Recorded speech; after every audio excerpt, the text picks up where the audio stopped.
ഇതാണ് അയ്യപ്പൻ കളരി പഠിച്ചപ്പോൾ താമസിച്ചിരുന്ന വീട്. നമ്മുടെ കഴിഞ്ഞ എപ്പിസോഡ് കാണാത്തവർ തീർച്ചയായിട്ടും കാണുക. കഴിഞ്ഞ എപ്പിസോഡിൽ നമ്മുടെ അയ്യപ്പൻ കളരി പഠിച്ച സ്ഥലമാണ് ഇത്. കളരി പഠിച്ചപ്പോൾ അയ്യപ്പൻ താമസിച്ച വീടാണ്ട നിങ്ങൾ കണ്ടുകൊണ്ടിരിക്കുന്നത്. കണ്ട അതിലുപരി ഇത് മാളിയപ്പുറത്തമ്മ വെച്ചാൽ ലളിതാംബിക, അയ്യപ്പന്റെ ഗുരുനാഥന്റെ മകളാണ് ലളിതാംബിക. ലളിതാംബിക ജനിച്ച വീടാണിത്. ഈ വീടെന്ന് പറയുന്നത് ഇതിപ്പോ ഇത് 3 നിലയാണ്. ഇതിന്റെ ഭൂമിക്കടിയിൽ ഇത്ര നില തന്നെ താഴത്തുണ്ട്. ഇത് ഒരു നില മേളിലുണ്ട്. ഇതിന്റെ ഭൂമിക്കടിയിലോട്ടുണ്ടോ? ഇതിന്റെ ഭൂമിക്കടിയിലൊക്കെ ഉണ്ട്. സമയത്ത് അതിന്റെ അടിയിലാണ് നമ്മളുടെ ഗ്രന്ഥങ്ങളെല്ലാം ഇരിക്കുന്നത്. പഴയ താളയോല ഗ്രന്ഥങ്ങളും ഇപ്പോഴും അത് അനിയനാണ് എന്റെ അമ്പലത്തിലെ ശാന്തി തന്ത്രി. പുള്ളി അത് പിന്നെ കാത്തു സൂക്ഷിക്കുന്ന വായിക്കുന്ന. പിന്നെ അതിനകത്ത് നാഗങ്ങൾ കാവൽ നിൽക്കുന്നവരാണ്. കാവലുണ്ട്. അതെ, നമുക്ക് പുറത്തുനിന്ന് ആരും അതിനകത്ത് പ്രവേശിക്കാൻ പറ്റത്തില്ല. എന്തായാലും അയ്യപ്പന്റെ ഈ കളരി പഠിച്ച സ്ഥലവും പിന്നെ നമ്മുടെ ഈ വീടൊക്കെ കാണാൻ പറ്റിയത് നമുക്ക് തന്നെ അല്ലേ സന്തോഷമുണ്ട്. ദൈവത്തിന് അനുഗ്രഹം ഉണ്ടാവും. അതുകൊണ്ടായിക്കോട്ടെ അതൊക്കെ വന്ന് പ്രേക്ഷകരെ കാണിക്കാൻ പറ്റും. പിന്നെ വേറെ എന്തൊക്കെയാണ് നമ്മുടെ പ്രേക്ഷകരോട് പറയാനുള്ളത്? പ്രേക്ഷകർ നമുക്കിപ്പോ അയ്യപ്പൻ ഉപയോഗിച്ചിരുന്ന വാളുണ്ട്. ചില അയ്യപ്പൻ പൂഴിയംഗത്തിന് ഉപയോഗിച്ച വാളും. പൂഴിയംഗം എന്ന് പറഞ്ഞാൽ അയ്യപ്പന്റെ നമ്മുടെ ഇവിടുത്തെ പ്രതിഷ്ഠിതരുടെ വീരാസനമാണ്. വീരാസനത്തിൽ ഇരുന്ന് കഴിഞ്ഞിട്ടാണ് നമ്മൾ എയറിലേക്ക് പൊങ്ങിപ്പോകുന്നത്. അത് കളരിയുടെ ഒരു മുറയാണ്. ആ വീരാസനം ആണ് നമ്മുടെ അമ്പലത്തിലെ പ്രതിഷ്ഠ. അതിനുപയോഗിക്കുന്ന വാള് ചില ഈ എയറിൽ നിന്ന് ഫൈറ്റ് ചെയ്തിട്ട് 7 അടിക്ക് മേളിൽ എയറിൽ നിന്ന് ഫൈറ്റ് ചെയ്യുന്ന ഒരു വാളാണ് നമുക്കിവിടെ. സാധാരണ എല്ലായിടത്തും വാളിന് ഒരു സൈഡ് മുറിച്ചിട്ട് 2 സൈഡ് വെച്ചു. ഈ വാളിന് 3 സൈഡ് മുറിച്ചാണ്.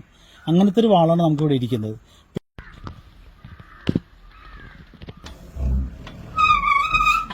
ഇതാണ് അല്ലെ ശബരിമല അയ്യപ്പന്റെ വാള് അല്ലെ. വാളും അരക്കച്ചയും. അപ്പൊ വാളും അരക്കച്ചയും എടുക്കാൻ വേണ്ടി പോണേട്ടാ. നമുക്ക് അതിൻ്റെ ഉള്ളിൽ കയറാൻ പാടില്ല. അതുകൊണ്ടാണ് ഇവിടെ മുട്ടിയും കുറച്ച് കാര്യങ്ങളൊക്കെ ഉണ്ട്. ഇങ്ങനെ തട്ടിയും മുട്ടിയിട്ടൊക്കെ വേണം കയറാൻ. കേട്ടാ, സ്വാമി കയറുമ്പോൾ ഇങ്ങനെ മുട്ടണം. ഒരാൾ വരുന്നുണ്ട് എന്നുള്ള സംഭവങ്ങളൊക്കെ കാണിച്ചിട്ട് വേണം അതിൻ്റെ ഉള്ളിൽ കയറാൻ. വേറെ പുറത്തുള്ള ആൾക്കാർക്ക് ആർക്കും ഇതിൻ്റെ ഉള്ളിൽ കയറാൻ പറ്റില്ല. നമുക്കിവിടെ വന്ന് നിൽക്കാൻ തന്നെ പറ്റിയാൽ വളരെയധികം സന്തോഷവും ഒരു ഭാഗ്യവും ഉണ്ടെന്നാണ് ഞാൻ കരുതുന്നത്.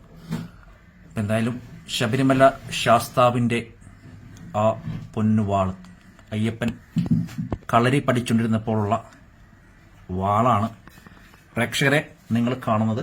എല്ലാവരും ഷെയർ ചെയ്യണം. അയ്യപ്പൻ അനുഗ്രഹം എല്ലാവർക്കും ഉണ്ടാകട്ടെ. ഇതണ്ട, ഇതാണ് ആ വാള്. നൂറ്റാണ്ടുകൾക്ക് വർഷം പഴക്കമുള്ള അല്ലേ വാളാണ് നിങ്ങൾ കണ്ടുകൊണ്ടിരിക്കുന്നത്. എല്ലാവരും കണ്ടോളൂ. ഈ ലോകം മൊത്തം അല്ലെ നമ്മുടെ അയ്യപ്പന്റെ വാള് വാളിന് 3 സൈഡ് മുറിച്ചുണ്ട്. 3 സൈഡും മുറിച്ചുണ്ട് ഈ വാളിന്. ഇത് എയറിൽ നിന്ന് ഫൈറ്റ് ചെയ്യുന്ന വാളാണ്. ശരിക്കും 800 വർഷം പഴക്കമുണ്ടാവില്ലേ?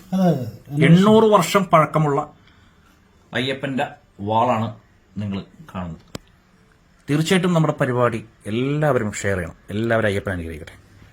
ഇത് അയ്യപ്പൻ ഉപയോഗിച്ചിരുന്ന അരക്കച്ചയാണ്. ചില അയ്യപ്പൻ ഈ യുദ്ധത്തിനൊക്കെ ഇറങ്ങാൻ നേരത്ത് അരയിൽ വലിച്ചു കിട്ടുന്നതാണ്. ഇതിന്റെ നീളം എന്ന് പറയുന്നത് 12 മീറ്റർ ആണ്.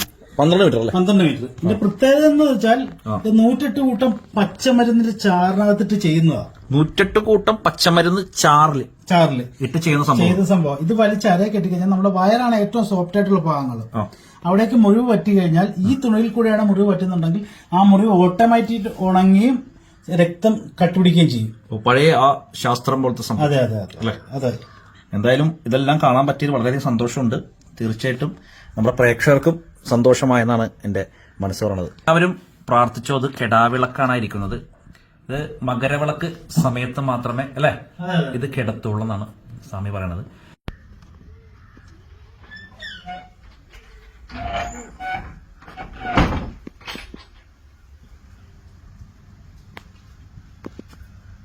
ഒറിജിനൽ മണിച്ചത് താഴ്.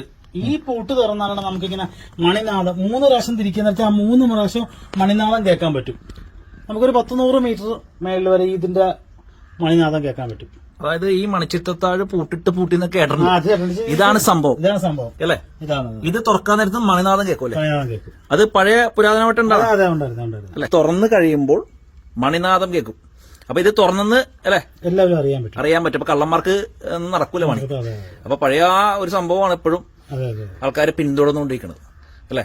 ഇതിന് എത്ര വർഷം പഴക്കമുണ്ട്? 800 വർഷം പഴക്കമുണ്ട്. ഇത് അതിന് മേളിൽ വർഷമുണ്ട്. ഇത് 10,000 വർഷം അയ്യപ്പൻ ചരിത്രത്തിന് മുമ്പുള്ള വീടാന്നാ പറയുന്നത്. അതല്ലേ?